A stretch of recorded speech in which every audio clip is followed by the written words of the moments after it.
Atos dos Apóstolos, capítulo de número 28, os dois últimos versículos, versículo 30 e versículo de número 31. Todos encontraram? Amém? Nos diz assim a palavra de Deus: por 2 anos permaneceu Paulo na sua própria casa, que alugara, onde recebia todos os que o procuravam, pregando o reino de Deus e com toda a intrepidez, sem impedimento algum. Diga-se comigo: sem impedimento algum. Ensinava as coisas referentes ao Senhor Jesus Cristo. Amém? Que Deus em Cristo nos abençoe e fale conosco através dessa palavra. Meus amados irmãos, a vida do apóstolo Paulo, ela nos inspira. A vida do apóstolo Paulo, ela nos conduz a andar também de uma forma triunfante sobre essa terra. Estamos vivendo os últimos dias da igreja aqui na terra.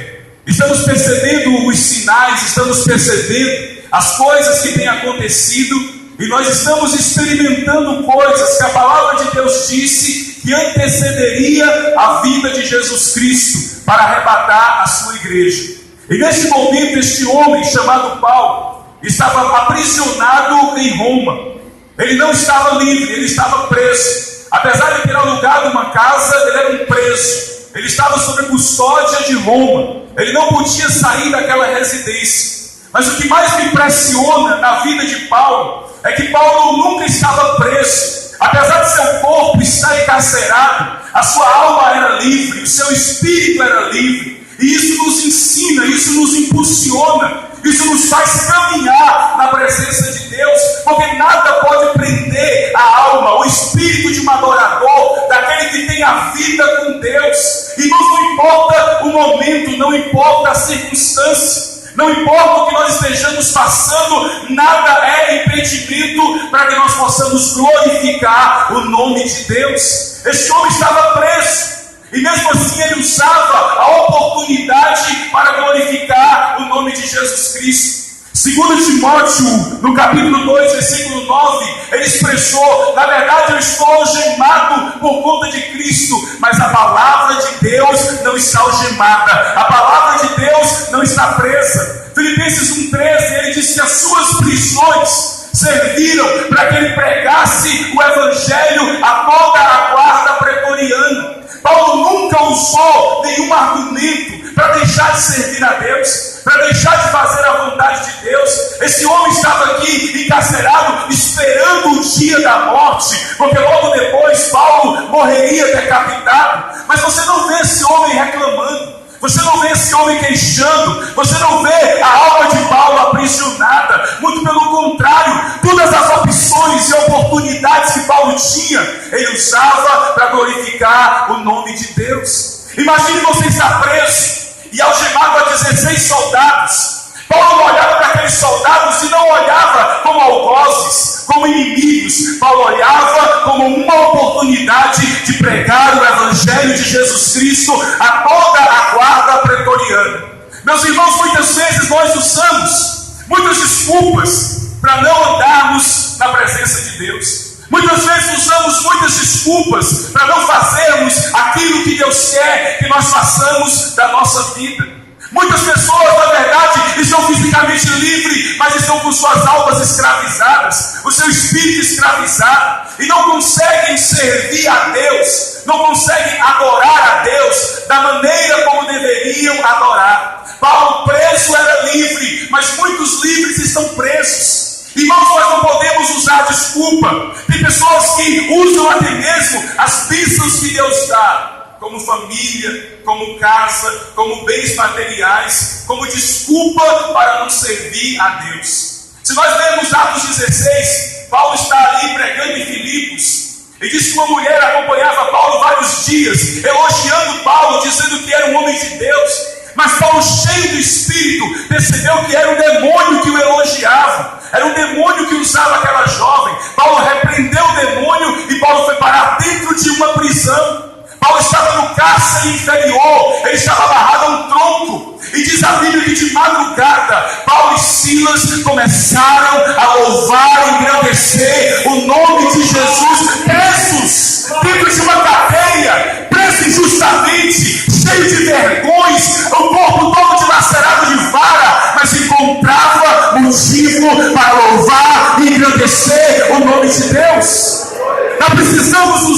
nossa vida para isso. E não importando o momento, as circunstâncias, nós precisamos louvar a Deus. O louvor a Deus abre as grades que prendem a nossa alma.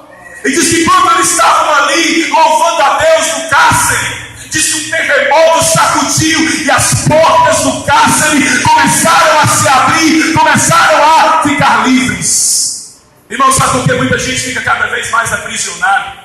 Porque tem um espírito de murmuração. Não consegue se contentar com a vida cristã, não consegue se contentar com a vida com Deus, reclama da casa, reclama de tudo, reclama daquilo que Deus deu, e cada vez mais está se afundando em um cárcere. Paulo, em todas as circunstâncias, ele louvava, ele engrandecia o nome de Deus. Quantas vezes entramos aqui, quantas vezes entramos em um culto e não conseguimos dar a Deus o louvor que é devido? Será que temos motivos justos para isso? Paulo estava preso e cantava de madrugada. Eu não sei qual foi o louvor que ele cantou, mas eu sei que Deus recebeu a adoração. Eu sei que Paulo sabia louvar, porque Paulo não era cantor, ele era pregador, mas o louvor de Paulo subiu e as grades foram abertas. Nós não podemos deixar que nenhuma circunstância nos prenda. Nós não podemos deixar que nenhuma situação das nossas vidas nos impeça de adorar a Deus. Todos nós passamos por momentos difíceis, mas nós precisamos glorificar o nome de Deus. E esse homem nessa casa que ele alugou, e um dia o irmão Márcio nos chamou a atenção sobre isso. Paulo alugou uma casa, nem casa Paulo tinha, Paulo não comprou a casa própria, era uma casa alugada. E mesmo assim era um homem feliz com Deus. Ele estava ali, irmãos, pregando o reino de Deus. Paulo não engrandecia a si mesmo. Paulo não pregava as suas experiências. Paulo não falava dos seus projetos. Paulo não falava dos seus sonhos. Paulo falava do reino de Deus. Paulo ensinava as coisas concernentes a Jesus Cristo. Nós precisamos observar uma coisa nas nossas vidas. Tudo que eu sou, tudo que eu tenho, tudo que eu faço, não é para mim, não é para minha glória. João 3,30, João Batista nos ensina: é necessário que ele cresça e que eu diminua. E nós, tudo que eu fizer, tudo que você fizer, tem que ser para a glória de Deus. Nós não podemos chegar em púlpitos, em lugares, e expor as nossas obras. Nós precisamos glorificar o nome de Deus. Nós precisamos pregar o reino de Deus. E Paulo dissuadia aqueles homens a respeito do reino. Que reino é esse? Esse reino é o governo de Deus sobre a nossa vida. Esse reino é o governo do Jesus, o Rei dos Reis e Senhor dos Senhores sobre a nossa vida. Esse reino não vem com visível aparência, como Jesus disse em Lucas 17, 20 e 21. Mas o reino de Deus está dentro de nós. Diga-se comigo: o reino de Deus está dentro de mim. Irmão, se eu tenho reino, o mundo está conturbado, não está? O mundo está cheio de violência, não está? Mas a Bíblia diz em Romanos 14, 17, que o reino de Deus não é comida e nem bebida. O reino de Deus não é casa. O reino de Deus não é carro. O reino de Deus não é promessa humana. O reino de Deus não é promessa mundana. O reino de Deus é justiça, é paz e alegria no Espírito Santo.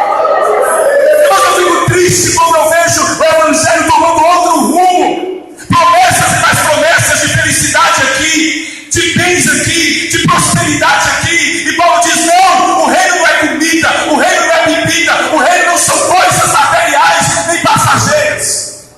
Mas o reino é santidade, o reino é paz, e o reino é alegria, não em coisas, mas alegria no Espírito Santo. E Paulo sabia muito bem que a alegria tinha que estar em Cristo, porque ele estava preso, ele estava encarcerado. E se ele não tivesse essa alegria em Cristo, onde é que ele teria essa alegria? Onde é que ele teria essa paz? João 16, 33, Jesus diz: eu tenho vos dito isso, para que tenhais paz em mim. No mundo tereis aflições, mas tende bom ânimo, eu venci o mundo. João 14, 27, Jesus diz: eu vos dou a minha paz vos dou. Não vos dou como o mundo dá. Não se turbe o vosso coração, nem se atemorize. A paz de Deus excede todo o entendimento. Mas essa paz não está no mundo. Essa paz não está na visível aparência do homem. A paz não está no governo. de eleição. Hoje já foi decretado o destino desse país. E muitos estão dizendo ele sim, ele não. Mas nós precisamos dizer que ele vem e que ele é o nosso rei. Nós estamos colocando expectativas em homens, mas a nossa segurança está em nome de Jesus Cristo. A nossa força vem de um Deus que faz milagre. Nós precisamos ter essa paz em Cristo e não no mundo, porque o mundo está em guerra. Mas nós podemos estar no mundo e ter paz na nossa casa, na nossa família, no nosso coração. Nós podemos passar por situações inimagináveis, difíceis, mesmo assim ter paz no nosso coração, porque Jesus é o príncipe da paz. É Ele que dá a paz verdadeira no coração do homem. Jeremias 9, 23, 24. Não se glorie o sábio na sua sabedoria, nem o forte na sua força, nem o rico na sua riqueza, mas o que se gloriar, glorie-se nisso, em me conhecer e saber que eu sou Deus, que faço juízo, justiça e beneficência da terra. A glória do homem é conhecer Deus, a glória do homem é conhecer Jesus Cristo, a glória do homem é ter o Espírito Santo. E esse homem tinha, e por isso esse homem pegava o evangelho do reino com toda intrepidez, com ousadia, com coragem. Lá em Atos capítulo 4, versículo 13, quando João e Pedro pegam diante do Sinédrio, e eles viram a ousadia, a intrepidez de Pedro, eles diziam: esse homem não é analfabeto, esse homem não sabe letra, como pode ele saber tantas coisas? E eles mesmos chegaram à conclusão: verdadeiramente este homem esteve com Jesus. E quando se está com Jesus, nós temos uma vida diferente. Quando nós estamos com Jesus, a nossa circunstância muda. Irmão, não é estar na igreja, não é estar em uma igreja evangélica. É quando nós conhecemos Jesus Cristo, quando nós andamos com Jesus Cristo, quando nós temos Jesus em nossos corações. Se nós andarmos com Jesus, as pessoas vão ver a diferença. Se nós estivermos cheios de Deus, as pessoas vão ver a diferença. Se nós estivermos cheios do Espírito, porque Paulo em 1 Coríntios 4:20 ele diz: o reino de Deus consiste não em palavra, não é falar bonito, não é ficar pelas ruas pregando. O reino de Deus consiste em poder, poder sobre o pecado, poder sobre as trevas. O reino de Deus ele consiste em poder. Mas nós observamos uma coisa, e eu pedi vocês para repetir, que Paulo pregava esse evangelho com intrepidez. Paulo ensinava as coisas concernentes a Cristo. Paulo glorificava a Cristo em toda circunstância. E nós repetimos: sem impedimento algum. Diga comigo: sem impedimento. Irmãos, é assim que Jesus quer que nós vivamos, sem impedimentos. É assim que o cristão glorifica a Deus, vivendo uma vida sem impedimento. Nós não podemos ter nada que nos impeça de nos relacionar com Deus. Nós não podemos ter nada na nossa vida que nos impeça de ter um relacionamento pleno, íntimo com Jesus. Nós não podemos ter nada na nossa vida que dificulte a nossa vida com o Espírito Santo de Deus. E aqui nós vamos ver alguns exemplos que nós precisamos aprender para que nós não caiamos nas mesmas armadilhas. As atrações mundanas impediram a mulher de Ló sair a salvo de Sodoma. Gênesis 19, a Bíblia diz que Deus já tinha revelado a Abraão que ele ia destruir Sodoma e Gomorra. Assim como ele já revelou que ele vai destruir. E tudo que você tem e que você vê está entesourado para o dia da ira do Deus Todo-Poderoso, que queimará tudo. Sodoma estava debaixo de um juízo. Deus enviou 2 anjos em forma de homem para pregar para a família de Ló, porque Ló tinha um tio que intercedia por ele. Irmão, como é bom ter um crente na família que intercede pela família. Como é bom ter um crente na família que ora pela família. Sabe por que Ló não foi destruído? Porque seu tio Abraão intercedeu a Deus por ele.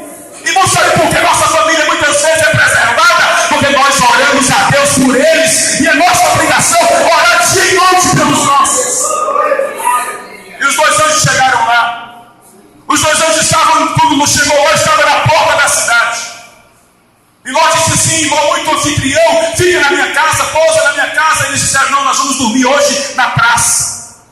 E Ló insistiu e levou eles para casa, deu comida. Só que os homens daquela cidade, homens de Belial, homens malignos, homens homossexuais, e muitos pensam que isso é coisa de gente boazinha, que homossexuais são coitadinhos. Não, desde a época bíblica, eles já são inimigos da glória de Deus. E eles pedem aqueles dois homens para abusar dos dois homens, para ter relação com os homens. E Ló disse assim: não faça isso. Eu tenho duas filhas virgens, toma as minhas filhas, o apóstolo pode possuir elas. Eles disseram: não, nós queremos abusar desses homens. E a Bíblia diz que os anjos, colocando a mão, cegou a todos. E os anjos passam a noite ali. E se você ler o texto, você vai entender que Ló continuava dormindo. E os anjos apertavam Ló e diziam: levanta, porque Deus vai destruir essa cidade, Deus vai destruir essa campina. E Ló continuava no sono, e Deus dizia com os anjos: desperta, levanta, foge, porque Deus vai destruir essa campina. Diz que Ló chamou sua família, chamou seus dois genros, eles gracejaram, eles zombaram de Ló, zombaram da fé do seu sogro. Mas os anjos pegou Ló e sua família, suas duas filhas, sua mulher, e disse: escapa-te, vai para os montes, foge, porque Deus vai destruir. Irmãos, mas a mulher de Ló, ela estava tão impregnada com Sodoma, mesmo vendo tanta homossexualidade. A mulher de Ló estava tão acostumada com os padrões de Sodoma, ela estava tão impregnada com os conceitos daquele lugar. E hoje nós precisamos tomar cuidado para nós não ficarmos impregnados com o conceito deste mundo, que acha tudo bonitinho, que acha tudo normal. Esse governo fascista que quer se instalar novamente no Brasil, que quer aprovar a pedofilia, que quer aprovar o relacionamento de pai com filho, o incesto. Nós precisamos abrir bem os nossos olhos, porque isso não é coisa do partido, é coisa de Satanás, é coisa do demônio. E estamos muitas vezes, irmãos, de tanto assistir televisão, de tanta internet, de tanta cultura, de tanto conviver, que muitos estão sendo impregnados. E quando os anjos apertavam e eles fugiam, disse a mulher de Ló, Gênesis 19, 26, ela olhou para trás. Ela não conseguiu desvencilhar o seu coração de Sodoma. Ela não conseguiu abrir mão dos prazeres transitórios da carne. Ela estava tão impregnada, ela não tinha mais como fugir, porque ela podia sair de Sodoma, mas Sodoma estava nela. E aquela mulher morre virando uma estátua de sal. Jesus, quando fala de fim de tempo em Lucas 17, versículo 32, ele diz: lembrai-vos da mulher de Ló, que mesmo ouvindo a palavra, que mesmo recebendo orações intercessórias, amou tanto aquele mundo, amou tanto aquele lugar, que pereceu, que morreu. Meu irmão, nós precisamos desvencilhar do mundo. A Bíblia diz em João 17, nós estamos aqui, mas nós não somos daqui, nós somos um povo diferente. Filipenses 3 diz que nossa pátria não é aqui, a nossa pátria está no céu, de onde aguardamos o Senhor, o nosso Salvador. Nós precisamos tomar cuidado com os conceitos do mundo. Romanos 9:2, Paulo diz: e não vos conformeis com este mundo, mas transformai-vos. Tem crente parecido com o mundo, tem crente que fala, que veste, que se comporta como as pessoas do mundo. Estão ficando parecidos, estão ficando impregnados. Tiago 4:4, infiéis, não sabeis vós que a amizade com o mundo é inimizade contra Deus? Aquele que se fizer amigo do mundo constitui-se inimigo de Deus. 1 João 2, 15 ao 17. Não ameis o mundo, nem as coisas que no mundo há, porque aquele que ama o mundo, o amor de Deus não está nele. Porque tudo que há no mundo, a concupiscência da carne, dos olhos e a soberba da vida, não procede do Pai, mas do mundo. E o mundo com sua concupiscência passa, mas aquele que faz a vontade de Deus permanece eternamente.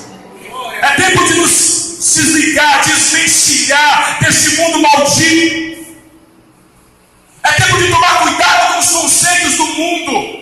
É tempo de não deixar que os conceitos, que os prazeres, que os valores do mundo impregnem a nossa alma. Mateus 13:7, Jesus disse sobre a parábola do semeador. Ele disse que uma das sementes caiu entre espinhos. E diz que até cresceu, mas foi logo sufocada, porque os espinhos não deixaram a semente prosperar. No versículo 22 de Mateus 13, ele explica a situação. Ele diz que esses são aqueles que até ouvem a palavra, eles até brotam, mas o cuidado com as riquezas, as orgias, os prazeres sufocam a semente da palavra, e ele não cresce, ele não frutifica, ele morre. Talvez seja hoje um dos maiores problemas que estamos enfrentando. As pessoas até que recebem a palavra, elas recebem aquilo que Deus está dizendo, mas muitas vezes os cuidados do mundo, os valores do mundo, que é ter e não ser, que o importante é ser feliz, não importando ao que Deus diz, o que a palavra diz, estão sufocando a semente da palavra, e muitos estão murchando na fé. Irmãos, se nós fizermos uma pesquisa, já disse isso, há mais pessoas desviadas do que pessoas dentro da igreja. E infelizmente dentro da igreja há um grande número de desviados dentro da igreja, porque o mundo está sufocando a semente da palavra. As pessoas ouvem, até entendem, até começam a brotar uma fé, mas o mundo não deixa. A mulher de Ló foi sufocada pelo mundanismo. E outra coisa que eu quero dizer para vocês: as possessões mundanas impediram do jovem rico entrar no reino. A Bíblia conta a história de um jovem rico, Marcos 10, do 17 ao 31. Ele chega para Jesus e diz: bom mestre, o que eu farei de bom para herdar a vida eterna? Irmãos, quando alguém elogia alguém, é porque quer receber um outro elogio. Ele disse: bom mestre. Aí Jesus olha para ele e diz: por que tu me chamas de bom? Irmão, isso no grego está implícito, que Jesus está olhando para ele e diz: você não me conhece, você não anda comigo, você não é meu discípulo, como é que você sabe que eu sou bom? Ou seja, provai e vede que Jesus é bom. Ele disse: o que eu faço para herdar a vida eterna? E Jesus disse: você sabe os mandamentos. Era um jovem religioso: não matarás, não adulterarás, não dirás falso testemunho, honra teu pai e tua mãe. E ele disse: tudo isso eu tenho feito desde a minha mocidade. Ele ficou empolgado. Ele disse: eu estou bem com Deus. Jesus, olhando nos olhos daquele jovem, o amou e disse: uma coisa ainda te falta. Irmãos, Jesus não se impressiona com os meus mandamentos externos, com a minha religiosidade. Jesus conhece o meu coração. Jesus tem olhos de fogo. Ele foi no coração daquele jovem e disse: tu és avarento. A avareza vai te levar para o inferno. A avareza é o seu Deus, o amor é o teu Deus.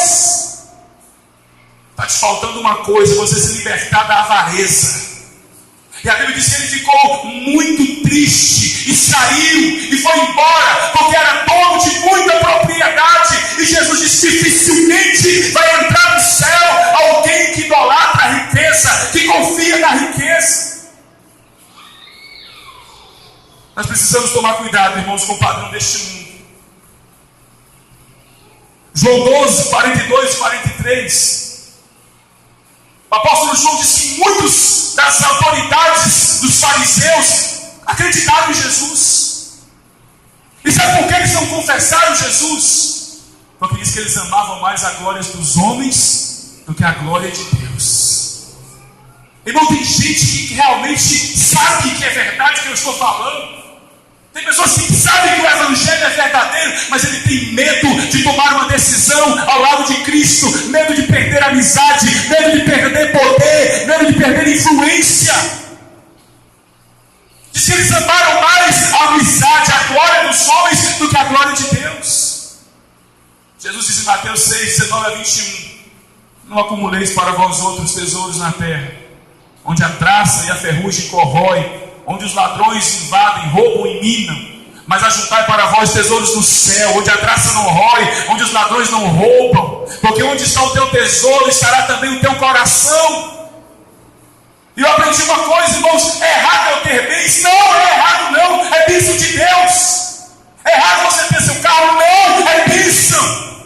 É errado você ter uma casa boa, fazenda, não é errado. O que é errado é essas coisas ter você. No momento em que ele deixa de ser apenas um bem material e passa a ser um tesouro, o seu coração vai estar ali. O seu coração vai estar totalmente preso. E o perigo é virar um Deus para nós. Mas nosso tesouro está no céu. Nosso tesouro está no céu. Jesus é o nosso maior tesouro.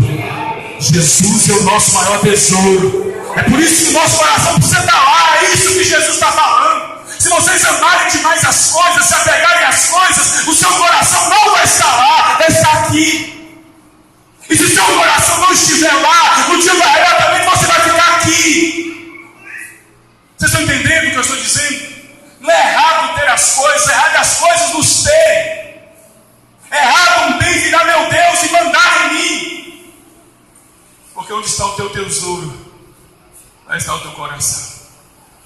Paul Washer diz: diga-me o que ocupa os teus pensamentos, eu te digo quem é o teu Deus. O que está todos os dias ocupando a tua mente.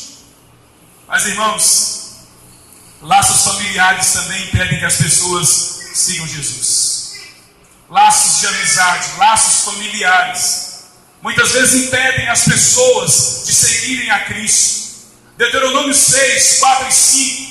O Senhor Deus, ele diz: ouve, ó Efraim, ouve, ó irmãos que estão aqui hoje. O Senhor vosso Deus é o único Senhor. Amarás, pois, o Senhor teu Deus de todo o teu coração, de toda a tua alma e de toda a tua força. Irmãos, Deus precisa estar acima de tudo. Deus não é primeiro lugar, porque amanhã ele pode ser segundo, igual a competição de futebol. Deus, ele precisa estar acima de todas as coisas. Deus precisa ocupar um lugar muito mais alto nas nossas vidas.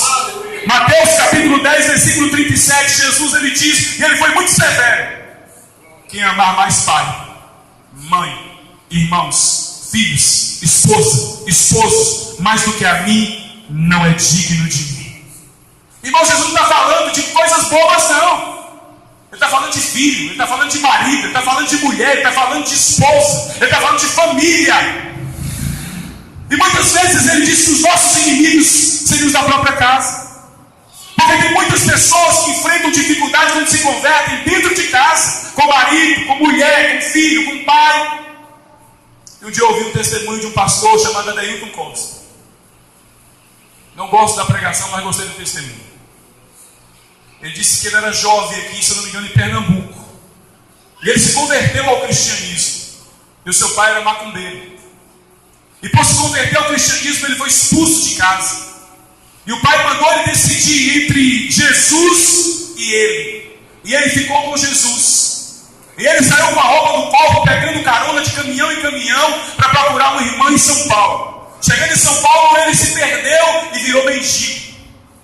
Ele ficou morando na rua durante vários e vários anos, porque não negou sua fé em Cristo, porque amou Jesus mais do que o amor de seu pai.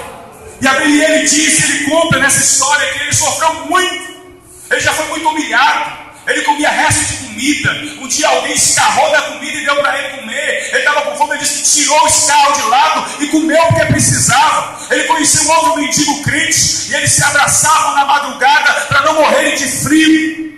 E ele gostava de um pregador chamado Takayama. Ele tinha um Walkman, quem é do Walkman sabe, né? Só os mais velhos sabem que é um Walkman.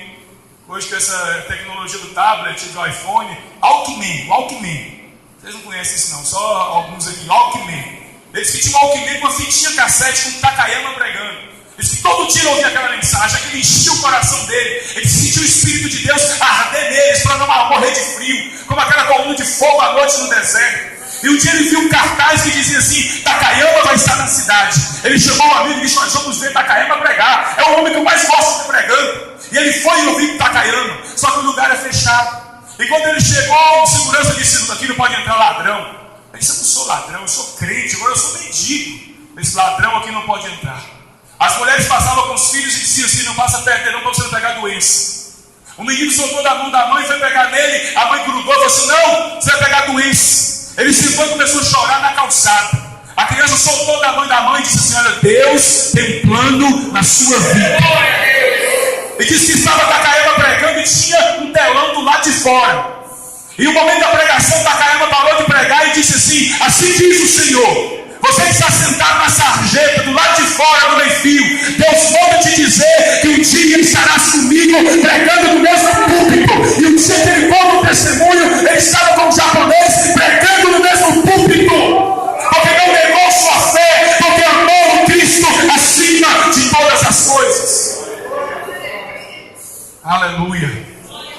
Nós temos que ter coragem, irmãos, e principalmente nesses últimos tempos, de nos posicionar, de amar Cristo mais do que todas as coisas. Porque muitos estão negando Jesus por pequenas coisas, por amizades, por influências. E Jesus está falando de coisa séria. Ele está falando de família.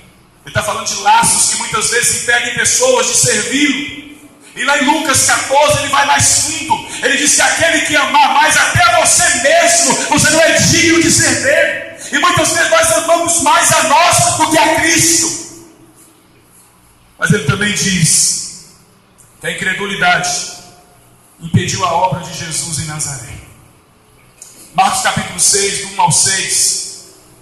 Jesus chegou na sua própria cidade e disse que aquele povo não acreditava. Não é esse aí o filho do carpinteiro, filho de Maria? Seus irmãos não são Judas, José, Tiago e Simão? Suas irmãs também não estão entre nós? De onde vem essa sabedoria? E Jesus disse: verdadeiramente não há profeta sem honra, a não ser na sua própria casa e na sua terra. E a Bíblia diz que Jesus admirou-se da incredulidade daqueles homens. Irmãos, tem alguns textos da Bíblia que Jesus admira da fé de alguém. Mas é duro quando Jesus admira da incredulidade de alguém. Sabe, minha irmã, meu irmão, é bom que Jesus fique admirado conosco por conta da nossa fé. De acreditar que nossa família vai ser de Cristo.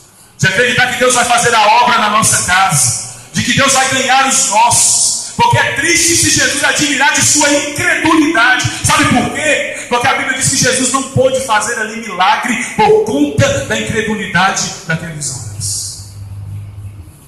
Às vezes nós achamos que Deus está longe, que Deus não está agindo. Será que não é a nossa incredulidade que está impedindo Deus operar? Será que não é a falta de fé que muitas vezes temos que não está impedindo Jesus de fazer uma obra em nossa casa, em nossas famílias?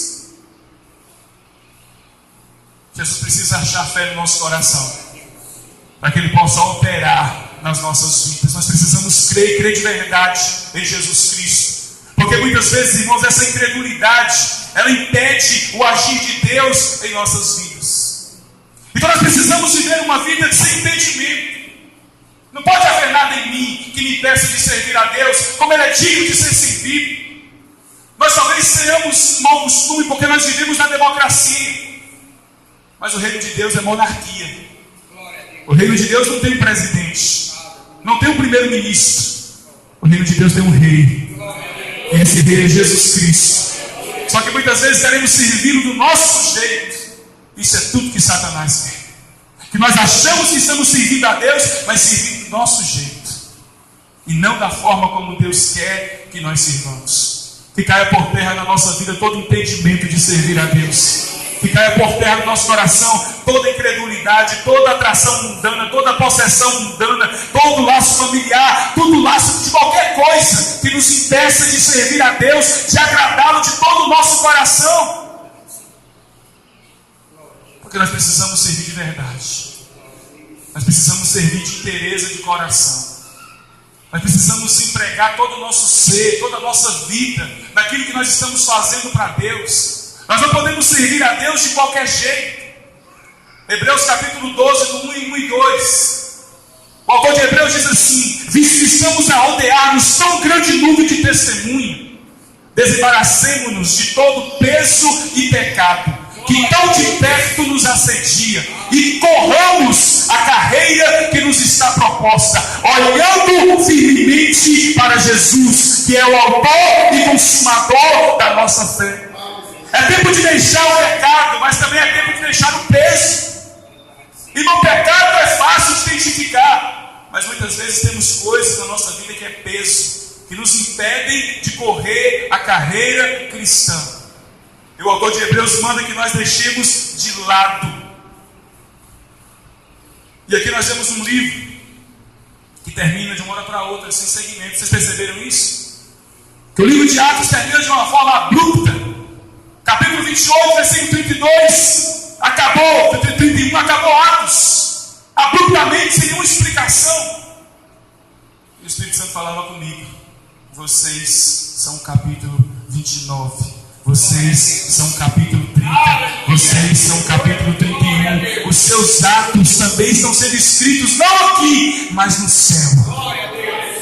Atos continua. Atos não mais dos apóstolos, mas os atos da igreja, os atos dos servos de Deus. E nossos atos estão sendo escritos, talvez de uma forma anônima aqui, talvez ninguém nunca nos reconheça aqui, mas o importante é chegar naquele grande dia e ouvir da boca de Jesus: entra, bendito do meu Pai, para o gozo que vos está preparado. Entra, bendito do meu Pai, para a vida eterna.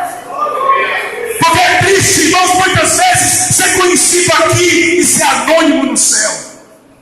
Fazer obras e arrebanhar muita gente aqui e não ser conhecido lá. Porque muitos naquele dia me dirão, disse o Senhor: Senhor, em teu nome eu curei, em teu nome eu profetizei, em teu nome eu fiz muitos milagres. E ouvirão da boca de Jesus: eu nunca te conheci, apartai-vos de mim. Então eu preciso orar a Deus, e você também precisa orar, para que laços sejam quebrados, para que impedimentos sejam tirados, para que coisas que nos atrapalham de servir a Deus como Ele é digno de ser servido, saia das nossas vidas. Irmão, servir Deus tem que ser com intrepidez, com ousadia, com coragem. Servir Deus é glorificar a Cristo, não a nós mesmos. Servir Deus é quebrar todos os laços que nos prendem ainda a este mundo. Gálatas 1,4 diz que Deus nos desarraigou. Sabe o que é desarraigar? É arrancar pela raiz. Deus não quer você com a raiz na terra. Deus quer arrancar o crente por inteiro da terra. Deus não cortou, não disse que Deus nos cortou da terra para deixar as raízes no chão. Diz que Ele nos arrancou pela raiz, para que fôssemos uma árvore diferente, enxertada agora com as raízes no céu e com frutos na terra. Que Deus nos abençoe. Que o Senhor nos capacite, porque eu sei que Zacarias 4,6 diz a verdade, e é pura verdade. Não é por força, não é por violência, é pelo meu Espírito, diz o Senhor dos Exércitos. Se não for o Espírito de Deus, nós não conseguimos. Se não for o Espírito de Deus, nós fracassaremos na nossa missão, na nossa jornada. Mas que saímos daqui cheios do Espírito Santo, orando em todo o tempo no Espírito, para que nada de que atrapalhou a mulher de Ló, que atrapalhou aquele jovem rico, que atrapalhou alguns que se prendiam aos laços familiares, aos laços de amizade, aos laços do poder, alguns que se perderam na incredulidade e que foram impedidos de verem a glória de Deus, que esses laços não nos peguem e que nós vivamos uma vida desimpedida na presença de Deus. Que nós vivamos sem arrependimento, de olhar para trás e dizer assim: eu devia ter sido um crente melhor, eu devia ter aproveitado mais a minha vida com Deus, eu devia ter dado mais de mim para Deus, eu devia ter vivido para a glória de Deus. Porque pode chegar um tempo em que não vai dar mais tempo. Ame Deus hoje, ame hoje, faça algo para Deus hoje, entregue sua vida para Deus hoje, viva sem arrependimentos no futuro, para que não chegue os maus dias, para que não venha dias em que você diga: eu queria ir à igreja, mas eu não posso, eu queria ser mais fervoroso, mas eu não tenho mais força, eu queria entregar minha vida agora para a glória de Deus, mas está em leito e não dá mais tempo. Ame hoje, se entregue hoje, viva para Deus hoje, e você vai ver que vale a pena.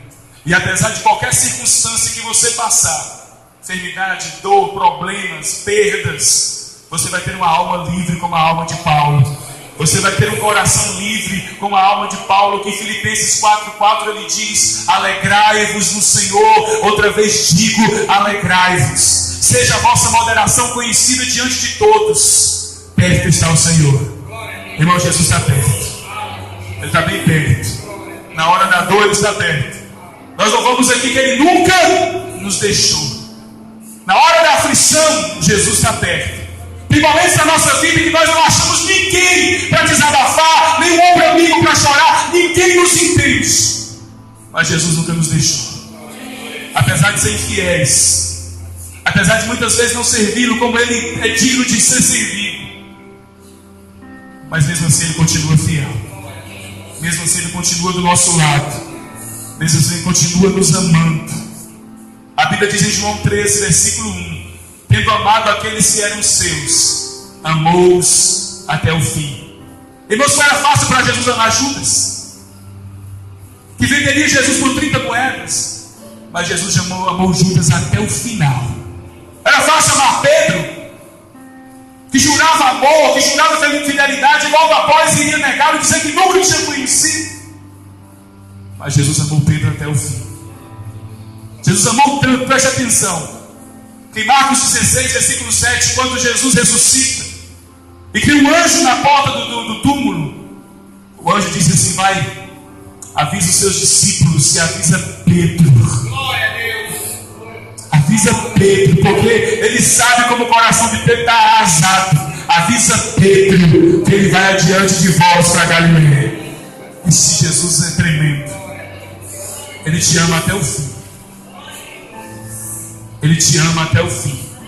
Apesar de tantas coisas que nós deixamos a desejar. Pense aí. Você está no jardim do Getsemane, orando, sangrando. Um momento de dor, de agonia. Chega um dos seus discípulos, não para orar com você, mas para te trair. Para te vender por 30 moedas. Jesus olha para Judas e diz: amigo. Irmão, Jesus não é hipócrita. Jesus estava dizendo assim: Judas, você está me traindo por 30 moedas de prata. Mas se você se arrependeu, eu te perdoo aqui na presença de todos. Aleluia. Mas Judas traiu Jesus com um beijo e foi se matar. Mas Jesus amou ele até o fim. Como Jesus nos ama até o fim. Como Jesus não abre mão de nós, não abre mão de você. Mas é preciso quebrar laços. É preciso quebrar cadeias que nos impedem. Precisamos servir a Deus com mais vigor, com mais força, com mais ânimo. Porque muitas vezes temos tantas energias para trabalhar, tanta energia para fazer aquilo que é do nosso dia a dia. E temos pouca energia para servir a Deus, que tem nos dado a vida, que tem nos dado fôlego, que tem nos dado pão, que tem nos dado a casa, a moradia, a roupa. Que todo impedimento caia por terra nas nossas vidas, para que possamos prosseguir para o alvo, porque em breve a trombeta vai soar. Em breve a trombeta vai tocar. Os mortos em Cristo ressuscitarão e nós os vivos seremos arrebatados juntamente com Ele para os ares. Você sabe o que te prende, não sabe? Todos nós sabemos. Talvez é a sua natureza, talvez é o orgulho, talvez é o medo de enfrentar a sociedade, talvez é o medo de abrir mão de coisas. Mas não deixe que nada te impeça. Não faça como a mulher de Ló, não faça como aquele jovem rico. Jesus não queria o dinheiro daquele jovem, Jesus não queria que ele vendesse na verdade os bens. Jesus queria o coração dele. E se ele dissesse assim no coração: não, eu vendo, eu abro mão como Zaqueu abriu, Jesus ia olhar para ele e falou: não precisa você abrir mão dos seus bens, porque eu já tenho o teu coração, e é o teu coração que eu quero. Quando Abraão deu Isaac para Deus, e Abraão levou o seu único filho, o filho que ele amava, e ele ia sacrificar, Deus disse: não, Abraão, não precisa, porque agora eu sei que tu me amas. É isso que Deus quer saber. Você o ama? E não vai ser com palavras que isso vai ser resolvido. Vai ser com atitude. E a coisa que Deus mais quer nesse mundo é você.